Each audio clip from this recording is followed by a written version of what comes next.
Welcome to Hustle and Flow with Heather Hubbard, episode number 11. Hi, I'm Heather Hubbard, and I was a litigator, partner, and practice group leader at an AmLaw 200 firm. I know what it takes to rise to the top. I also know all too well the toll it can take on your personal life. So how do you shine bright without burning out? How do you embrace your ambition without selling your soul? You're listening to the Hustle and Flow podcast. Welcome back. Thank you for joining me. I am your host, Heather Hubbard, and today we are talking about the P word, perfectionism. What did you think I was going to say? Get your mind out of the gutter. Okay, this is still a really dirty word in my book, perfectionism. It kills creativity. It kills forward movement.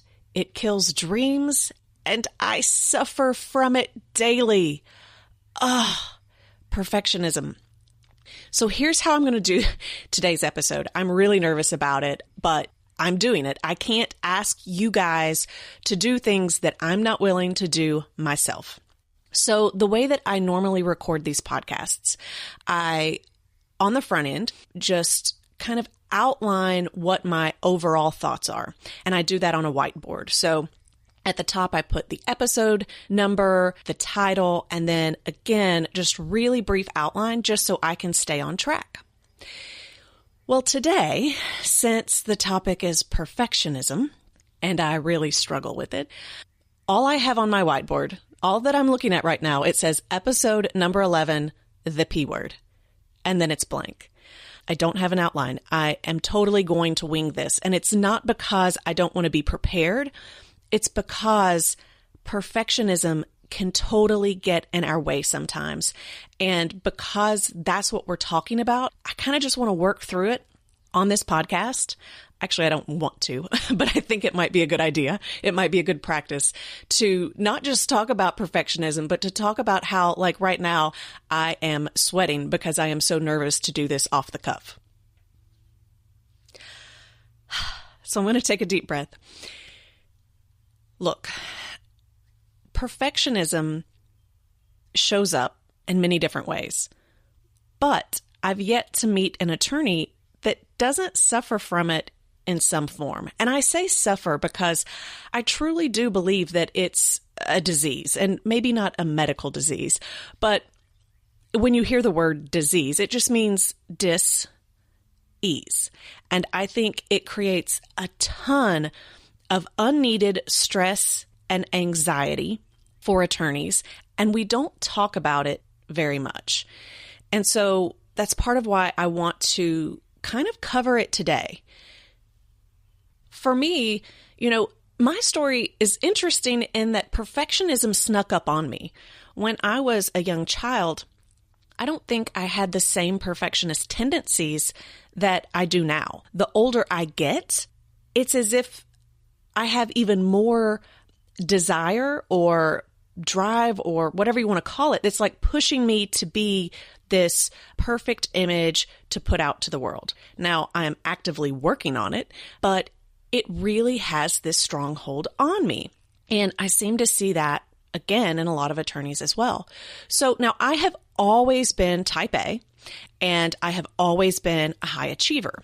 So there's a test by Sally Hogshead called I think it's called the Fascinate test. And a friend and I were just talking about this recently. And my leading characteristic or fascinator is prestige. And prestige basically in that test means that everything has to be of the most excellent standard. And so I demand excellence from others, and I demand excellence from myself. So I have always had that part of me, right? I have always been a high achiever. I always got the best grades. I always worked super hard at whatever I was doing. I simply don't know how to only put forth a percentage of effort. That's just not who I am. But I don't think that I always had this desire to appear perfect in front of others. I think that started to develop really when I got to law school and got into law firms. And I think part of that is because, if you've heard my story, if you've listened to episode 1, you know that I came from humble beginnings. And so I distinctly remember the first time that I was in a tall building and was able to look out the windows. We take that for granted a lot, but it wasn't until I was in law school visiting a law firm that I had that experience. And similar with cocktail parties, networking, dinner parties, I didn't know what that looked like. And I was speaking with a friend, I don't know, a few years ago, and she was talking about, of course I know how to throw a dinner party because I saw my mom doing that. I never saw my mom throw a dinner party. Everything was casual, more potluck, like we would have people over, but not a true dinner party. And so I would go into these situations trying to be very observant of what's going on. And then I would hear comments. So I would hear people say something like, did you see that she didn't have any fresh cut flowers? Like, you have to have fresh cut flowers. And it's like, okay, mental note. Or that, everything needs to be set out a certain way. And, we're in this, I guess, economy now. Maybe it was always like that, but where I grew up, we didn't have this stuff. But the way that you set things up is just like this perfect image. And you buy all of these things to make everything look perfect. And I didn't know that. But so when I would go in, I would start to hear the comments, I would start to notice, and then I tried to replicate it, right? Because I didn't want anyone to know that I didn't fit in. I didn't want them to know that I was pretending. I didn't want them to know that I was a fraud. In my mind, that's how I felt, that I was a fraud, that I wasn't really, welcome to the party, that I wasn't one of them. And I think those situations are really what started to cause my need to try to be perfect in those situations around other attorneys or around others that had money and did things differently. And it's gotten worse. So I'm going to be vulnerable and share with you that now that I have my own business, it's a bit of a personal brand where I have my own website, my own social media, this podcast. I want my pictures to be perfect. I want every word to be perfect. I want everything to be super professional and just look really, really good. And that really holds me up sometimes. If I send out an email and then get it and I see a misspelling or a grammatical error, I just take that on and I'm just like, oh my gosh, why would anyone hire me? I'm going to lose all of my clients. It creates stress and anxiety that is completely unnecessary because at the end of the day, we are all human.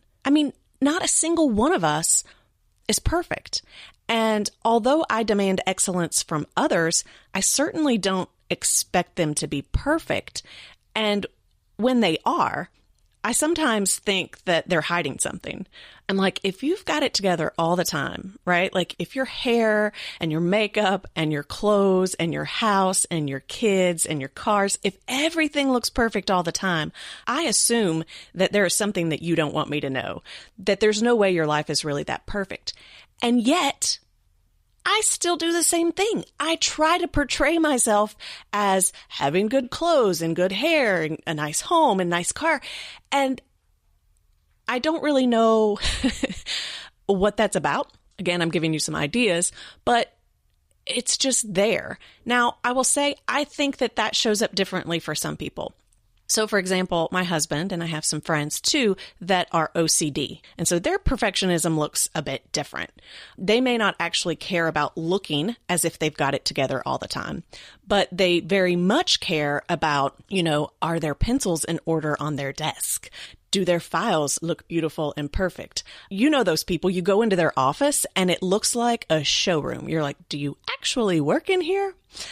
My husband and I, we have a closet that I promise you is big enough for 2 people to share. And he had to move out years ago into a tiny closet that he can't even fully stand up in because he couldn't handle my complete mess. So yes, I'm a perfectionist with outward facing things, but when it comes to, my desk, my office, my closet, I could care less. Right? Like that doesn't bother me. So I call that more OCD, but truly it's a form of perfectionism as well. It's just a different kind. So some people need everything arranged in a beautiful, perfect way in order for their mind to be calm, right? but the world is messy. And so it still causes that same stress and anxiety that you don't need in your life. Like, you're creating that because things don't have to be perfect. Everything doesn't have to be, in a perfect row and color coordinated. And the problem is, if something's not, it causes stress and anxiety and you've got to fix it, as opposed to just being able to go through life. And of course, these are just two examples. There are so many other ways that perfectionism can show up. I sometimes see it with people that work out, or they're really into health and fitness, and, they have to have the perfect meal, the perfect nutrition, the perfect workout every single day. And if they don't get that, then they're completely off their game. And it's one thing to be healthy and to exercise and it be, an outlet. It's another when, if you don't have it, you completely lose your mind, right? At that point, it's more of an addiction. And I think, I've already called perfectionism a disease. I think it's an addiction too. And I think that's part of why it can get worse over time. All right. So what's the big deal with procrastination? I've already said a few different times now that it creates unnecessary stress and anxiety, but there's more to it than that. Perfectionism often paralyzes people. I see this with a lot of my clients, whether you want to call it procrastination or whether, it's paralyzing them. The point is, they don't take action because they don't have the perfect answer. So for example, a lot of times people will reach out to me and say that they just want to pick my brain. They just want a little guidance on changing careers or what they should do next. And what they want is an immediate answer or solution, but they're not willing to do the work or go through the process. And the reason why is because they don't yet know what they want. So they'll say, because there's never a quick answer, right? You do have to go through a process to get to the end result. And I often hear, well, I'll go through the process once I know what I want. Once I know what the next step is, then I'll come up with a plan and a process. And some of those people are they're literally trying to figure out what they want for years. So some people reached out to me when I first started this business 2.5 years ago. And they said, once I figure out what I want, then we'll do the process and the plan. And they're, a lot of them are friends. I see them. They're in organizations that I'm with. So, if I see them, I'll just say, how's it going? Have you figured out what you wanted? Are you working on your plan or your process? And they're like, no, I don't quite have it right. So 3 years in, 2.5 years in, they're still waiting for that perfect solution. And they're not going to come up with any kind of plan or process in the meantime, which means they're going to stay stuck for a really long time because there is no such thing as the perfect answer. You're never going to get it perfect. You just have to try. You just have to put yourself out there and then be willing to pivot if things don't work out. Another thing that comes up a lot with my clients, we start with vision. I always say that before you can come up with your strategy and your goals and your plans, you have to have a vision. Otherwise, you may achieve the goals that you set out to achieve, but they won't bring you the satisfaction and meaning and fulfillment that you're hoping for. And a lot of people get stuck in that vision stage because I ask them to think 1, 3, 5 years out. And what does that perfect life look like? And because they want it to truly be perfect, and they're like, well, what if I make the wrong decision in my vision? They can't commit because they're like, well, what if something changes? Guess what? Things are going to change. We don't have control. There are so many factors out there that we can't control. And so it's not about creating this perfect vision that cannot change. It will change, but it's important that you know in this moment what you want. And so there is no such thing as a perfect vision, a perfect strategy, a perfect goal, a perfect plan. You just have to do your best. It is far more important that you take action then you have it perfect to begin with. Otherwise, you're going to stay stuck. You're going to be paralyzed. You're going to procrastinate, and you're going to blame it on, well, I've not figured it out yet. But you're never going to figure it out if you're not willing to just put yourself out there and start going through that process. And I completely blame that on perfectionism. this desire to always make the best choices, to always make the perfect choices, to never make any mistakes. That is perfectionism, and it is killing so many of us. I mean, I do think it literally can through stress and anxiety and alcoholism and a lot of other things, but, figuratively as well, because we're not living our fullest life or our fullest potential because we're waiting for the perfect situation and the perfect scenario for us to get started. I also think that perfectionism holds women back in general. We are not nearly as supportive of each other as we should be. And I think we truly do want to support each other, yet our actions often require or demand higher and higher standards for how we're expected to perform. So I think most of us struggle with this desire to be everything to everyone. We want to be great lawyers. We want to be great friends, great spouses, great mothers. We want to be perfect in every single way.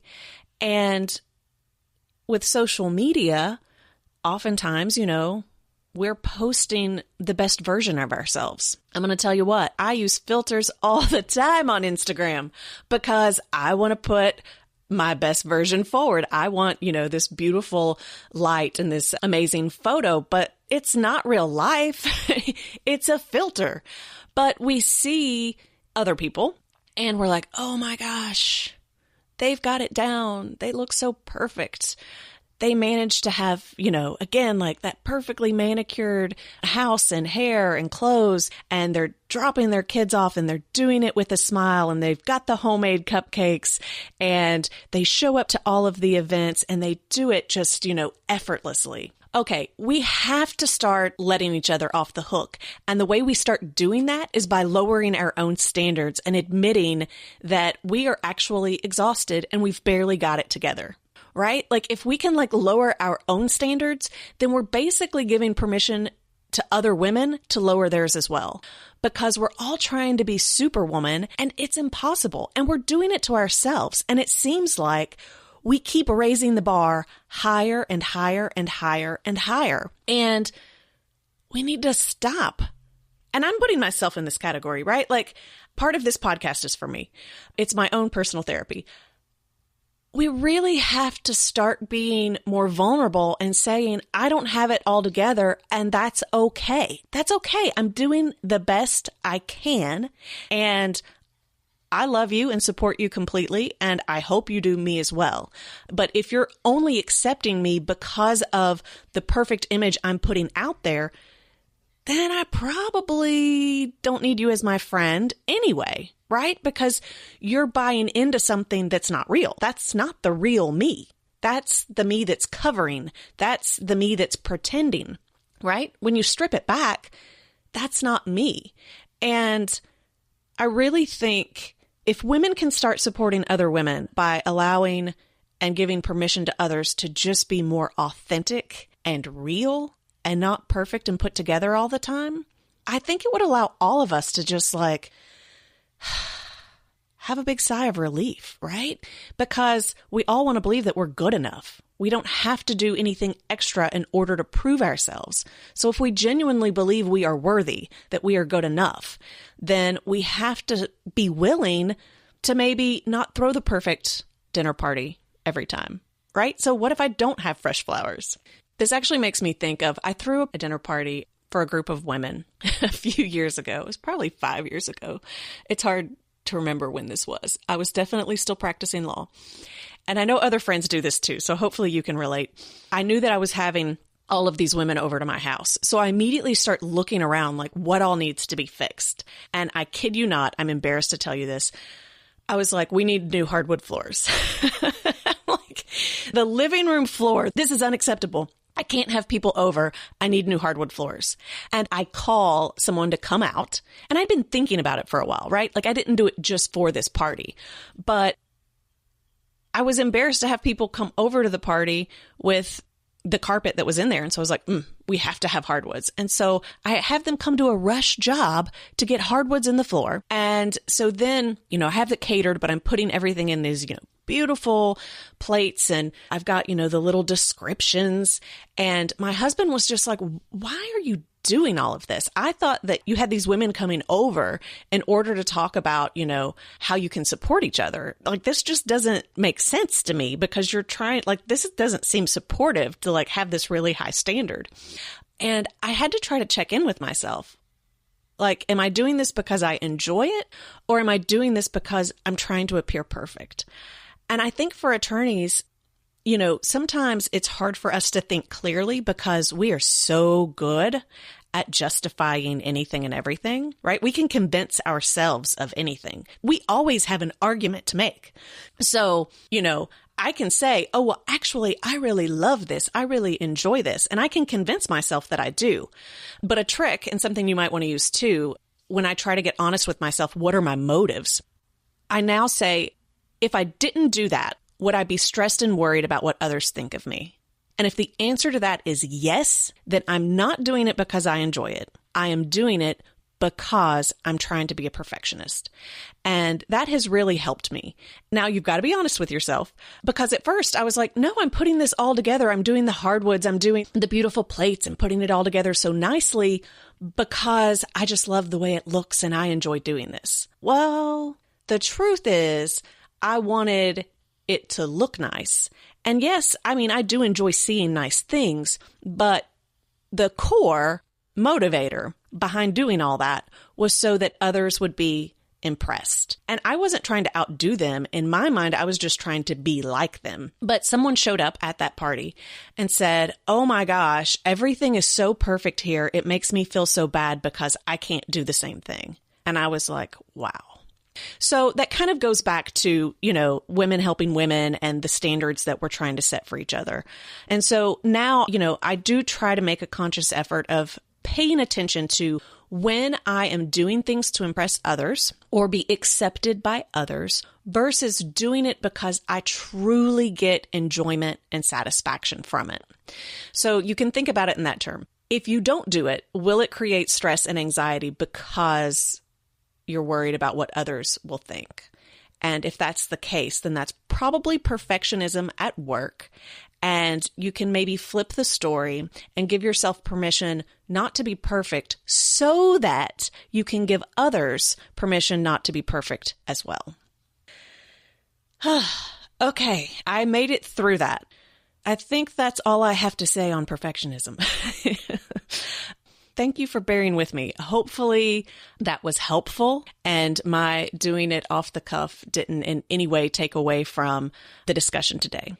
If you struggle with perfectionism like I do, I would love to have you join us for the Life and Law in Balance retreat at Miraval in Tucson, Arizona, June 11th through 14th. This is a theme that shows up in the retreats a lot. So, the way that I do the retreats, we show up and we kind of go through, an inventory of where you are at the beginning. And it brings up so much judgment and perfectionism in people because they start beating themselves up for not having a perfect life. But we're all in that room together and we recognize that none of us are perfect and we're never going to be perfect. So part of it is about giving, yourself grace.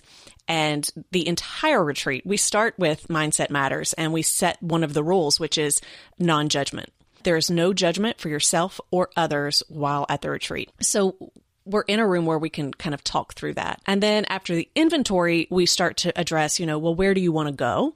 And again, perfectionism can get in the way. The beauty of being in those rooms, there's set time and there are exercises and you just kind of have to push through it, whether you're ready to do it or not.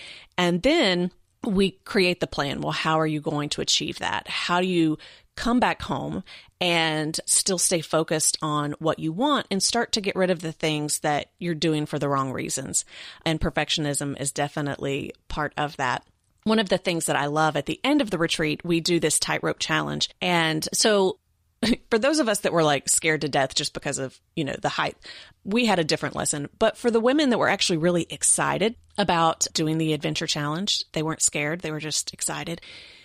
no one completed it, right? Like you apparently just cannot get across the tightrope on the first time. And so many of the women, their frustration was I wasn't able to get across. And I'm really disappointed in myself. So it was this sense of I have to be perfect. And anytime I am not perfect, I feel like I'm a failure. And so we worked through that with the tightrope challenge. So perfectionism is definitely a theme that we address head on at the retreat. And if you struggle with that at all, I welcome you to come join us.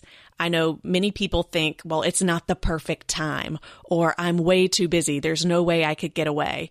But that's often perfectionism at play as well. So I love this retreat. I love to see the results people get. It is such a transformational experience, and the impact is huge. So I would love to have you come if that sounds like something you would be interested in. There are a few weeks left to register. It is a small group, so once we hit a certain number, we could potentially sell out. We sold out for the fall retreat last year. So if you would like to come join me for that, you can check out all of the details and sign up at lifeandlawinbalance.com. And we'll put that in the show notes as well. So you can go to hustleandflowpodcast.com/11, and there will be a link for you there as well. I would love to see some of you out there. Okay, so that's it for today. We covered perfectionism. I survived without my notes or an outline. I encourage you to be gentle and compassionate with yourself today and with other women and men so that we can all be a little more real and a little less perfect. Thank you so much for joining me today, and I look forward to speaking with you next week. For show notes, downloads, and other free resources, and to keep the conversation going, head on over to hustleandflowpodcast.com. See you there.